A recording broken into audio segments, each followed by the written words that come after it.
우리 자녀들을 위한 6번째 계명. 경제적인 자조기술을 익히도록 하라.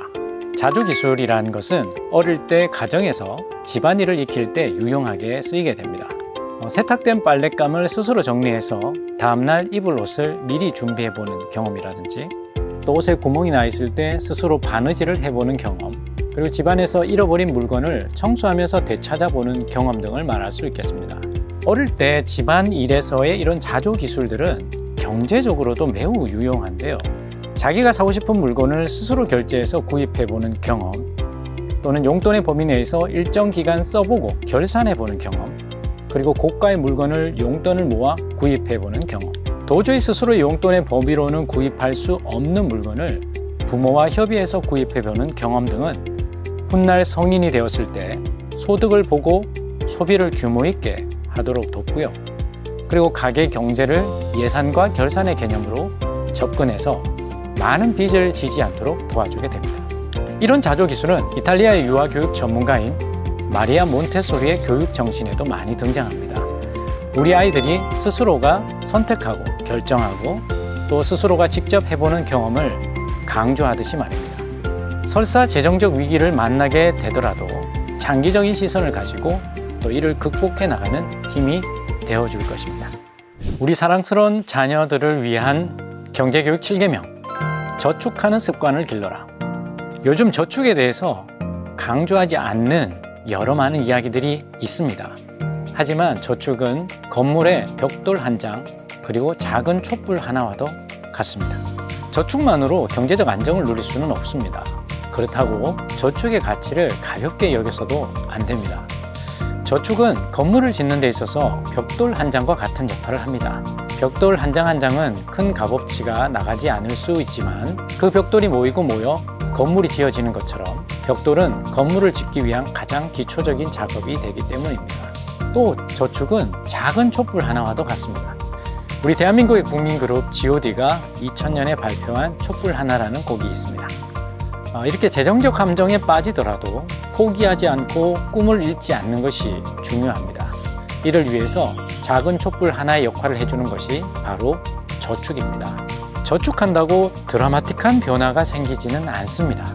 그로 인해 또 다른 촛불이 켜지면 촛불이 2개, 3개, 4개가 되듯 자산은 조금씩 늘어가는 방향성을 가지게 됩니다. 이렇게 저축은 미래 자산 형성을 위한 기본적인 태도를 익혀주고, 이는 어릴 때부터 익혀온 저축을 통해서 지출을 막는 자기 절제력을 배우게 되기 때문입니다. 자기 절제력은 자산을 키워나가는 것만큼 중요합니다. 자산을 형성해 나가는 과정에서 발휘되는 경제적 자기 효능감에 대해서 브레이크 역할을 해주는 것이 바로 자기 절제력인데요. 불필요한 소비를 막아주는 역할도 하지만 과도한 투자와 불법적인 투기 방식을 막아주는 역할도 하게 됩니다. KB금융그룹의 한국부자보고서에서 금융자산 10억 원 이상의 부자들이 자산 1위가 거주용 부동산이었고 2위가 바로 예적금 순으로 나타났습니다. 예적금이 주식보다 많다는 것인데요. 예적금이 실제 부자들도 중요하게 생각하고 있음을 반영해주고 있습니다. 우리 자녀들을 위한 경제교육 8계명. 용돈은 스스로 결정하여 자유롭게 쓰는 돈이다. 간섭하지 마라. 아마 많은 부모님들이 제일 궁금해하는 부분이실 텐데요. 용돈이란 용어는 표준국어대사전에는 이렇게 되어 있습니다. 개인이 자질구레하게 쓰는 돈 또는 특별한 목적을 가지지 않고 자유롭게 쓸 수 있는 돈이라고 정의하고 있죠. 용돈을 자녀 경제 교육의 도구로 활용할 수 있을까에 대한 여러 시각이 존재합니다. 자유롭게 쓰는 돈을 왜 간섭하느냐에 대한 의문이 생기는 것이죠. 여기서 중요한 것은 우리 아이들에게 용돈이란 것이 유일한 소득이라는 점입니다. 그래서 용돈을 통해 기본적인 경제관념을 습득할 수 있게 됩니다. 용돈에 대해서 간섭하지는 말되 스스로 책임을 지게 하면 되는 것입니다. 그렇다면 용돈을 통해 우리가 무엇을 가르칠 것인가 라는 거죠. 먼저 용돈을 예산의 개념으로 인식하게 하는 겁니다. 용돈을 통해서 지출의 계획을 세우게 하고요. 그 다음으로는 용돈을 시작할 때부터 부모와 자녀가 반드시 협의하는 것이 중요하겠습니다. 스스로 책임을 지게 하기 위해서는 용돈의 지출 용도와 범위를 명확히 설정을 하는 것인데요. 예를 들어 학용품은 누가 사줄 것인지, 간식은 자유롭게 사 먹지만 아토피가 있는 자녀의 경우에는 또 간식은 부모가 사주기로 한다든지, 그 다음으로 이제 부모는 또 용돈을 주는 시기를 결정을 하게 될 텐데요.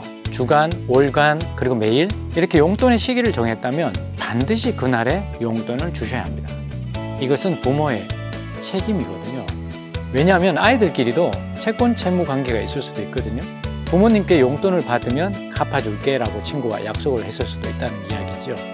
그래서 부모와 자녀가 협의해서 약속을 이행하는 차원에서 용돈을 지급하는 것이 중요하겠습니다. 우리 자녀 경제교육 9계명, 정기적 수입과 비정기적 수입을 구분하게 하라. 자녀에게 소득이라고 할 만한 것이 이제 용돈이라고 앞서 말씀을 드렸습니다. 용돈은 자녀의 입장에서는 정기적인 수입이 되죠. 이와 함께 비정기적인 수입도 관리를 해야 하는데, 이 비정기적이라는 의미는 주로 어린이날, 또 자녀 생일, 또 크리스마스, 또 명절, 느닷없는 또 어른의 방문 등을 통해서 수입이 생기기도 합니다. 이런 비정기적 수입을 어떻게 관리할 수 있을까?